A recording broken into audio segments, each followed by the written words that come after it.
Hello. അപ്പം ഇന്ന് ഒരു മോർണിംഗ് വീഡിയോ ആണ്. അപ്പോൾ ഞാൻ രാവിലെ എണീറ്റു. കുറച്ച് ലേറ്റായിട്ടാണ് എണീറ്റത്. ഇപ്പോൾ ചൂടൊക്കെ ആയതുകൊണ്ട് നല്ലപോലെ ഉറക്കം നിൽക്കുന്നില്ല. എത്ര ഉറങ്ങിയിട്ടും മതിയാവുന്നില്ല. അപ്പോൾ എണീറ്റത് ഞാൻ കുറച്ച് നേരം മുടിയൊക്കെ ഒന്ന് ചീകിയിട്ട് പോയി പല്ല് തേച്ച് മുഖമൊക്കെ ഒന്ന് കഴുകി.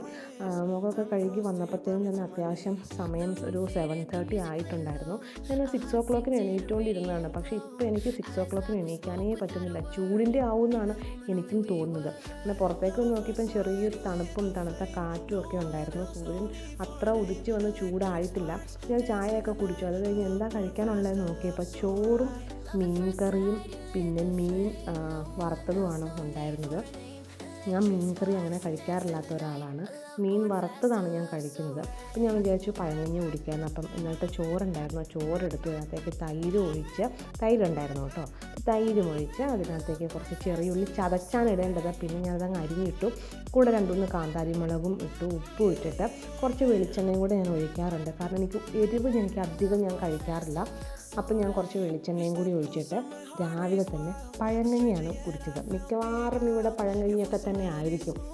അപ്പം, പുട്ട്, ഇഡ്ഡലി, ദോശ, ഇടിയപ്പം ഇതൊക്കെ വല്ലപ്പോഴും ആരെങ്കിലുമൊക്കെ വരുമ്പോഴോ അല്ലെങ്കിൽ പഴങ്കഞ്ഞി കുടിച്ച് മടുക്കുമ്പോഴോ ഒക്കെ ആയിരിക്കും കഴിക്കുന്നത്. അത് കഴിഞ്ഞപ്പോൾ ഇതാ ഒരു പീസ് ചക്കപ്പഴം ഇരിപ്പുണ്ടായിരുന്നു. കൂഴച്ചക്കയായിരുന്നു. അപ്പം അമ്മ ആ ചക്കപ്പഴം വെട്ടി. അപ്പം ഞാനും പോയിരുന്നു അമ്മയുടെ കൂടെ ചക്കപ്പഴം കഴിച്ചു. നല്ല ഭയങ്കര മധുരമുള്ളൊരു കൂഴച്ചക്കപ്പഴമായിരുന്നു. അപ്പോൾ രാവിലെ പഴങ്കഞ്ഞിയും കൂഴച്ചക്കപ്പഴം ഒക്കെയാണ് രാവിലത്തെ ഫുഡ് ഉണ്ടായിരുന്നത്.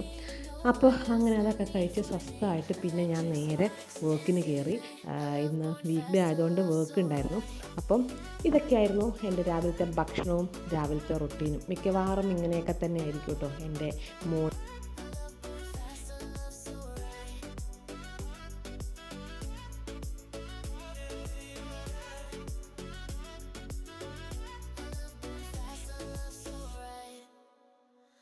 Every time I try to explain, even nothing bad should say. Now I know you in my night.